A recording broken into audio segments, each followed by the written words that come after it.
Hey guys, and welcome to another brand new video. In this video, we're going to be talking about the upcoming PlayStation game, Concord. Now, as you guys may or may not have a chance to have seen the game, and it seems cool. It seems like the vibe is okay.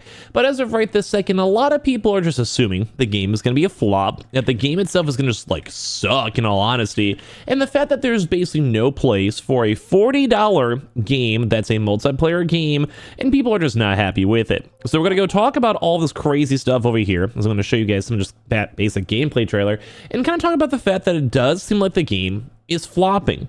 Right now, the player base is very low, and even on an open beta is also very low, and the game is also meant to be a paid game, a $40 game. And it leads to a lot of big issues, so let's go and talk about it. Make sure you guys are subscribed with the notifications on, and I appreciate y'all so much for watching. First and foremost, we're seeing a lot of really big media attention when it comes to Concord. Now, Concord itself was intriguing. My first impressions with a chance to see it, I thought it was more of like an RPG story game, and obviously it just wasn't. And right now the open beta has now been ongoing. Now, so I'm going to show you guys some of the numbers. First and foremost, these are the Steam chart numbers right here. And we can kind of go and see throughout the last, basically the peak for Steam. And Steam is usually a somewhat bigger place to locate for game numbers. Obviously, a PlayStation title will have PlayStation users included, maybe even higher as well. Mainly because it was promoted on a PlayStation, State of Play. But on PC, which is still a really big deal, and even if you guys don't think so, for whatever reason, PlayStation obviously wants to grow on PC. PC markets matter. But it's also a good general sentiment matter too as well. You have an open playing game, 100,000 users, most likely quarter-live towards PlayStation. Same thing too as well, if it's very, very low, it doesn't usually bode well. So there was a closed beta, first and foremost. So this is for all the pre-orders. This happened as of last weekend. I'm going to be honest with you guys, the game's dead. Now, I'm not saying the game will die in the future. As of this point right here, and even this game is pretty much dead on arrival. Now, there is a chance for a huge resurgence. There's a chance for them to put the game back in the cookbook. But if you're looking at the paid pre-orders, so these are the people who should be excited about the game, who will most likely be spending the $40 on the game if you can't refund the pre-order. They look like there were sometimes only 200 users.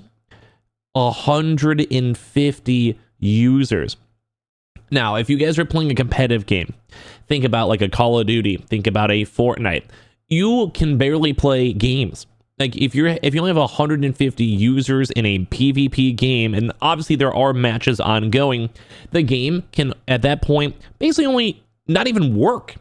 There's also some people probably idling on menus. There's people in the game itself, too. Like I said, if you have 3 different matches going on, that could be half your player base. So then imagine how long a game to find is going to take just off of that alone. And this is, like I said, this is like the hype thing where people want to check out the game and see if they like it.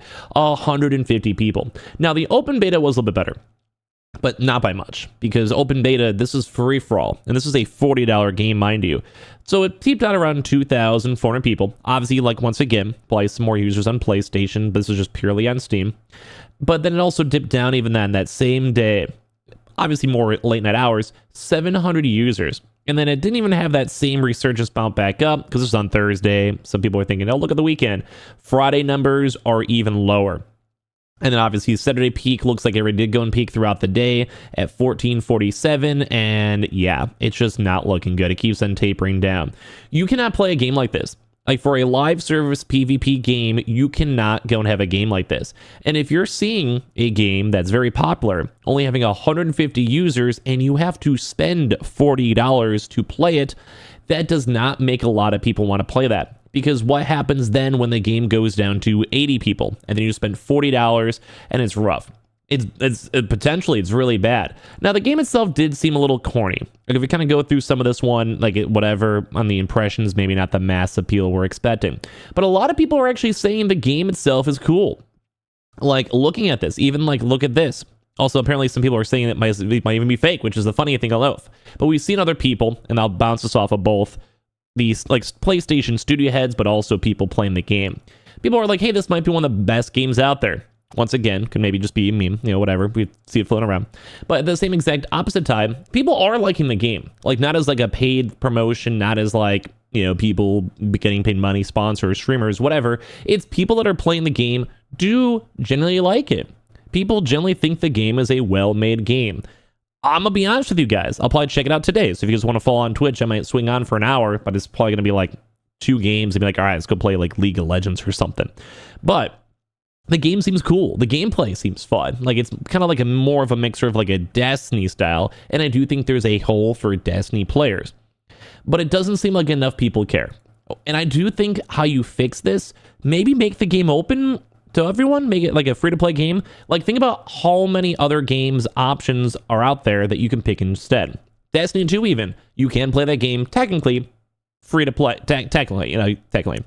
Overwatch, or even other games like Fortnite, etc. Like, even like look at like X Defiant. There's a lot of other PvP based games that do have a more active player base, even the finals, and that also have not maybe necessarily the same 1-to-1, but there's just better options out there that I don't have to spend $40 on. So if the game itself already seems like it's dying and no one cares about it, had kind of a flop on the initial marketing reveal, it doesn't really bode well for the long-term game. Now, if the game was free to play though, who cares? Because the game itself, if they could have a huge update, big changes, put in the burner, I've seen games that don't have that many users get a huge resurgence from marketing and spending on advertisers or sponsors, or just the game concept is really, really cool. No joke, the biggest game on the entire planet, Fortnite, is a prime example of it. If you guys don't know, Fortnite actually was a PvE game when it first came out. Like, that was the main idea and main premise. Like, you basically go run around, you get rid of zombies, you collect materials, build bases. It was more of like a survival-esque game, more of a PvE experience. And then the game itself was okay. It was an all-right game when it first came out. I didn't hate it, didn't love it. Like, I played it like day one. Like, I had early access to it, funny enough. And then afterwards, they released the BR mode, and that's when it started getting attention. And that's where everything kind of spiked on up. So how could they fix that with Concord? I'm not really sure, because it's a PvP game at the core, but maybe a really fun PvE moment, maybe ranked mode, maybe new characters, maybe just making the game free to play so everyone who's kind of scratching the game off that it costs $40, they can be like, all right, fine, I'll check it out. For free to play, I'll check it out. But like I said, like, everyone's getting concerned on this. Like, looking through these numbers, or seeing like Paul over here on the Forbes article saying like, hey, like, these numbers are like scary, and that's just rough. Like, a lot of people are saying that, and like, it's just not a big peak. So they're saying we don't know the PlayStation numbers, as those are not available or widely shared. I do know that if betas can show up on PlayStation's top 10 game list, but it hasn't even appeared on the top 10 list on PlayStation. So there is that chance, though, that they could be doing way better on PlayStation and all of that, but also stating and pushing Helldivers 2 had a lot more people on PC than console. Live service games probably have to focus a lot on that. And as I've also mentioned too in the articles, and although people are saying the game seems fun, I want to check it out. Like, I will play it, but it sucks because I want to enjoy it, because it is a $40 game where almost all these other games are free. So they said Apex, Overwatch, Valorant, Fortnite, Helldivers, etc. Well, Helldivers you have to pay money for it, but it's still a bigger game. But it's like crazy to go and see, and how many people are not in this. And they're saying a lot of people have liked it. Like, the feedback for Concord's gameplay has been positive in terms of how it functions as a shooter, but raised complaints it does not do enough to stand out in the genre. And I agree.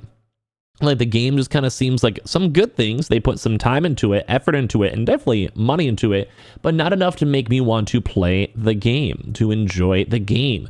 And I think that's one of the bigger issues out there, because are they going to think this game's a flop? How much have they spent money into it? And if are they not going to make their money back? And I feel like they probably aren't. Like, they had crazy, like, these 3D modeled cinematic things we've seen, multiple different types of like gameplay trailers and everything else, a huge studio. Like, they definitely spent money and time into this, but will they ever make it back? I really do not think so. And this is not me saying the game itself is a bad game. I don't think the game is a bad game. I think there's potential in this game, but I really do think the fact that it's not free to play, huge scratch. Like, you can't compete with AAA games and EA and Blizzard that are giving you free games, while at the same exact time trying to go have an unknown, unannounced IP, having to try to go and compete with these games at a $40 price point. The game could be fantastic, but if I can get something of equal value, or even maybe better for free, I'm going to do that.